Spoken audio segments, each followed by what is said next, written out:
Hi, it's Jeff from Travel Gear Report. I'm back from the inaugural sailing of the MSC World America. We're going to talk about 10 things that I think MSC dropped the ball on. One of them is really big, a couple of them not so huge. All of them are things that I expected to be better on the flagship of the fleet as it's being introduced to the world and trying to win people over to MSC, who has been struggling a bit with a reputation for being a little bit low rent in the US market. The World America is a mega ship. It is beautiful. It is a massive investment. They have put a ton of time and effort and money in. I was really disappointed at some of the things that they kind of screwed up. So let's dig into it. We're going to talk about all 10 of them. I'm also going to record the things that they did well and publish that as a separate video. Keep an eye out for that. If you find any value in this video, please consider going to gear-report.com and checking out our travel coverage for cruises and airlines and road trip, as well as all the other things we cover. We're not just travel. So first, let's dig into some MSC World America fails. Number one happens as soon as you get on the ship. You are swarmed by people saying, please do your muster drill, go to your station. You have to watch a video, which is probably, in theory, easiest done on the app. Unfortunately, the app only partly works, even on the ship. So it took me 10 tries before I was actually able to watch the video, and then it didn't count. We had to pull it up on my wife's phone and watch it there. I don't want to say it was a nightmare. We didn't sit there for like an hour trying and trying. We tried 2 or 3 times. It didn't work, and I said, maybe it's just because it's a new ship. They haven't got this sorted out yet. We'll try again in a little bit. And we tried it in a half hour. Nope. 3 more tries, didn't work. Eventually, a few hours later, it finally worked, and we were able to watch the video and then go to our muster station and get signed off for having that done. It may be a new ship. The app's been around for a while. This is not a new process. It's really disappointing that they didn't have that ironed out before we got on the ship. That, I think MSC really dropped the ball on that one. So now let's go to one that's very much lighter, but still, like, it made me scratch my head, like, what were you guys thinking? When you go out on the Marazul pool deck, there are tables off to the side in the shade. Great place to sit. You can get your food from the buffet and take it out there and sit where you're out in the fresh air, but not in the direct sun, and you have these beautiful windows on the side where you can look out over the water or the port or wherever you happen to be. Great place, right? Except when they put the tables in, they have these conical bases that get wider to the point that right where your feet are supposed to fit, the base of the table, this big cone under the table, comes out and touches both chair legs. Where are you supposed to put your feet? This is one of the dumbest ergonomic mistakes I've seen. It's really shocking to me that anyone would sign off on tables where there's no room to put your feet. Like, you have to sit back from the table in order to not have your feet up against that cone that supports the table. But you can't do that because the tables are packed in so much that you have to kind of scoot up to make room for the chair behind you. So big fail there. For number 3, it's really exciting when you get up to the harbor deck and you see all the different cool activities. And not only that, almost all of them are free. You only have to pay for a few things like bumper cars or the cliffhanger, but all the other things like the adventure trail and the 3 different water slides and the jaw drop slide and the little kids slide and the whole kids water park area, all of that stuff is free. But you have a waiver that you have to go fill out and sign, and then you have to get a wristband, and you have to keep that wristband on. I'm telling you, that wristband did not stay on me the whole week. I had to go back multiple times to get a replacement. So I think that if they can scan your ID card to verify if you made a reservation to get into a show, then they could use that same system to verify if you're allowed to go on a ride instead of having that wristband that really became a pain because you end up spending time waiting in line. And also, how is it that I can do everything to book my cruise online except sign that waiver? That doesn't make sense to me. MSC, you need to make a way to sign the waiver online so people don't have to wait in line. We waited in line for 20 minutes the first time and the line wasn't even hardly moving, so we gave up and came back the next day. We didn't even get to do those activities that day because we couldn't get the waiver, we couldn't get the wristband. And then we came back the next day. The staff were struggling with their tablets to get the waiver signed. It was kind of a shit show. MSC, you got to do better on that. Number 4, let's talk about the overall design of the ship. It's big, it's beautiful, and it's very modern, but there are like 6,600 potential passengers on the ship. When I sailed on it, I heard that they were limited to about 4,000 or 4,200. So about 2/3 capacity. Everything was fine. The ship felt big enough. We had enough room most of the time. It was a little crowded at embarkation. When we come on and they empty you into the Galleria and people were stopping and looking around, it's crowded and chaotic then. But once people cleared out, it felt very nice. It didn't feel overcrowded until it started raining. Once it started raining, all the people that were spread out on the Marazul pool decks, on the harbor, on the Zen deck, on the back of the promenade area, on the lanai, once it started raining, everyone wanted to come in to the botanical garden pool, to the hot tubs. Okay, there's your bonus fail. They're not hot tubs, they're whirlpools. They are a little bit warm, but they are certainly not hot. Very disappointing when you're expecting a hot tub and you get in and it's really just got some jets to spin the water around and gets a little bit warm, but that ain't a hot tub, okay? There just wasn't enough space. Once it started raining and people came in from the outer deck, that was with 2/3 capacity. You would think as long as the World Europa has been sailing, they'd have run into issues, realized they needed more space, done something a little bit differently. Maybe they already doubled down on the world-class ships and they don't have the ability to easily modify the design, but I'm telling you, whew, I don't want to be on that ship when the weather's bad for an extended period of time. We had like an hour of a little bit of light rain. It was no big deal whatsoever. It was super crowded and then people spread back out when the rain stopped. That was fine, no big deal, a little inconvenient. Questionable design if you feel that at 2/3 capacity. Number 5, this one is near and dear to my heart, or maybe my gut. The ice cream machine. I almost hesitate to compare MSC to Carnival, but one thing that Carnival actually does really well, Carnival has the soft serve ice cream machines. They're out there, you can go up and get what you want. In our 4 cruises on Carnival, never really saw any big issues from a sanitation standpoint, from machines being abused or broken standpoint. People were really nice to the ice cream machines because they give you ice cream, and ice cream's amazing. So I was thrilled to see that MSC, because this was our first MSC cruise, MSC provides soft serve ice cream that you can just walk up. It's included in the basic package, the Bella experience. Everyone gets free soft serve ice cream, but the hours of the ice cream machines are fairly limited and there's a bottleneck. The bottleneck is the staff. One of my first jobs out of high school was working at Dairy Queen, where I learned how to make the perfect soft serve ice cream cone. And I got to tell you, what I saw these staff doing with those soft serve cones, the Queen would not be happy. Someone would be beheaded over this. Honestly, it looked to me like the people had never made ice cream cones before. I could have given them a demonstration of how to do it. I could have taught them right there, but they wouldn't let me touch the machine. 2 limited hours, the staff is slow, and they give you too little. Like I had these little anemic blobs, a little bit larger than a Hershey's Kiss, sitting on top of an ice cream cone. It was really pathetic. As the week went on, they seemed to get a little bit better. Their cones were less likely for the ice cream to fall off, which happens when you don't know what you're doing soft serve ice cream. They did the method where you swirl around, that leaves it hollow in the middle, makes it easy to fall over. I prefer the Dairy Queen method where you put the nozzle down and you let the ice cream spread out, and then you move it up and it spreads out. You move up and you spread it out. You're not doing loops around it where it falls over. I was very disappointed that at the limited times you could get ice cream and at the skill level of the people dispensing. Number 6, oh my goodness.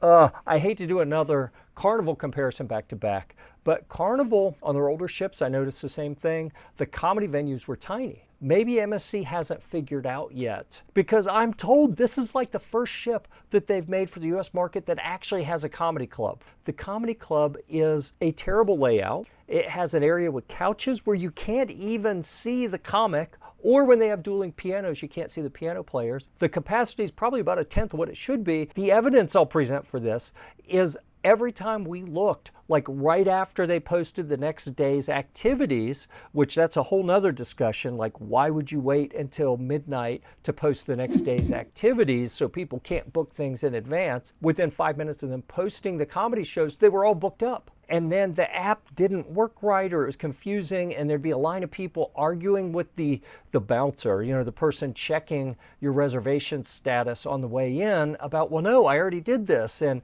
they're like, well, it's not in the system. And they tried to work with people, really, and said, oh, no, it's our fault. The app didn't work. When honestly, I think sometimes the people just didn't understand the convoluted process you had to go through in the app to book something. It was not necessarily that intuitive. The venue is way too small. The design is terrible from a line of sight standpoint. It's baffling to me that they thought this venue would be big enough for a comedy club, or that they have two dueling pianos where the pianos are just cocked a little bit and the people are talking back and forth up on this little tiny stage. You can't see the piano player's hands. It's just a bad venue for dueling piano. It's a bad venue for comedy. It would actually make a good bar if they had something else, maybe a little band. That's where they put the solo guitar player doing some kind of low volume music or something. That could be really neat. Comedy club, dueling pianos, no. The loft is not remotely big enough for either one of those. Number 7, the waiter that came to our table took our drink order, and we said in the app it shows a 2-for-1 drink special. It said happy hour from 7 o'clock to 11:59. We told the waiter we'd like to do the happy hour 2-for-1 drink special, and he kind of half smirked, half laughed about, well, you can't have 2-for-1. He said, well, no, it's in the app. But as I went to show him on the app glitched, and it just went blank, and I literally had to reboot my phone to get the app back up. Well, he said, no, it's okay. You want non-alcoholic pina coladas? We said, no, we don't want non-alcoholic pina coladas. We want real pina coladas. Okay, I'll take care of you. So he went and got them, brought them back. My wife and I drink so rarely that we are extreme lightweights. We get a little bit of alcohol in us, we feel it almost immediately. And we found throughout the rest of the trip, we got a couple more drinks, not many, a few, and we felt them almost immediately. Neither one of us felt anything on that pina colada. That was a virgin pina colada. Rather than having the integrity to say, I don't believe there's a happy hour, so the best I can do is offer you these virgin pina coladas. Well, guess what? When he delivered the drinks, my phone had finished rebooting, and I was able to show him in the app exactly where it said it was a happy hour. And he was like, oh, yeah, that is correct. We do have a happy hour right now. No one in the bar knew. So that's one failure of communication. The other is when you make a mistake, own it. He never said, oh my, I brought you the wrong drink. Let me get you the correct drink. He acted like it didn't happen. The next night we came back to watch the comedy show, and he looked at us funny. He was like, oh wow, you came back. Like, he was surprised that when we had obviously been lied to, we would come back and sit at one of his tables again. But the fact is, they only have one comedy show venue. They only have limited nights where the shows happen. There's limited seating. There aren't a lot of waiters. We didn't have a lot of choice but to sit in his section, but I damn sure wasn't ordering from him again. We learned that lesson.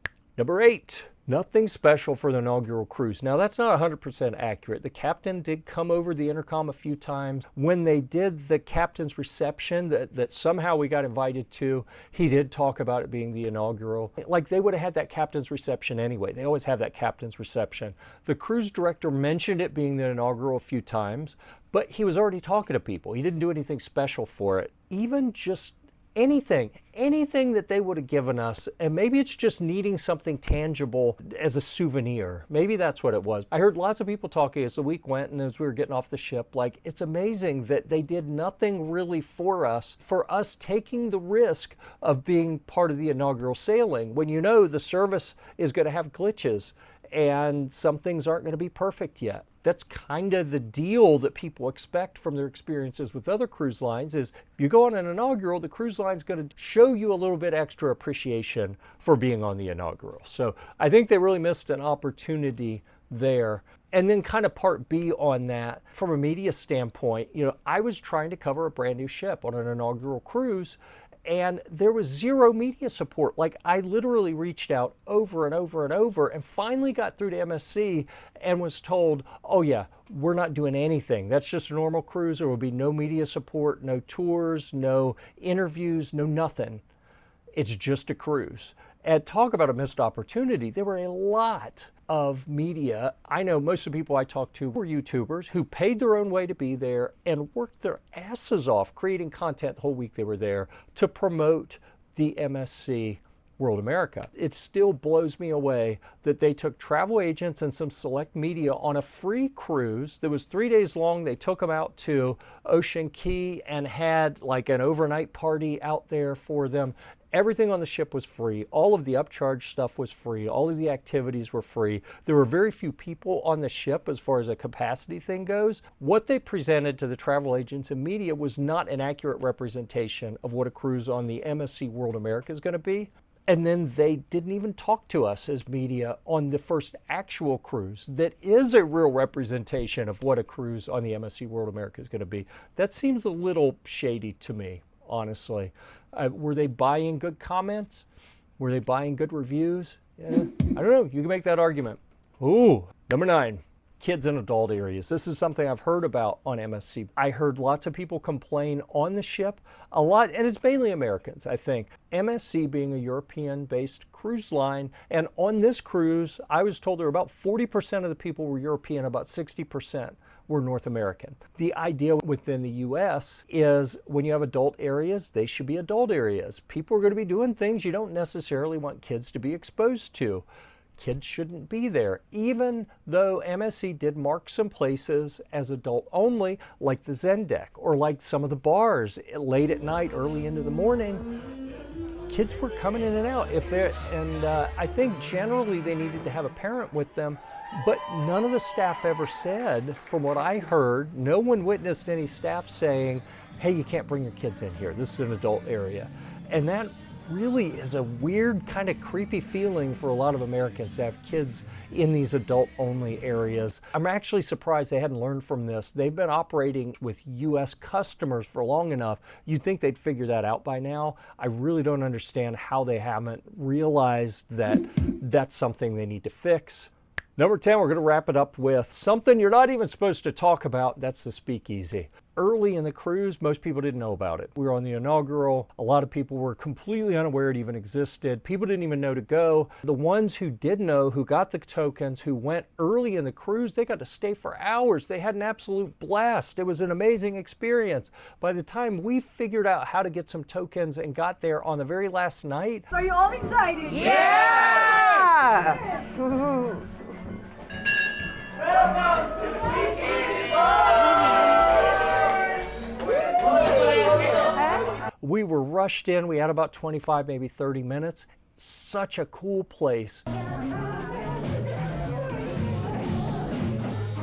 Clearly, the staff loves what they're doing. They want to entertain people. It is a really, really immersive, unique experience that is a ton of fun.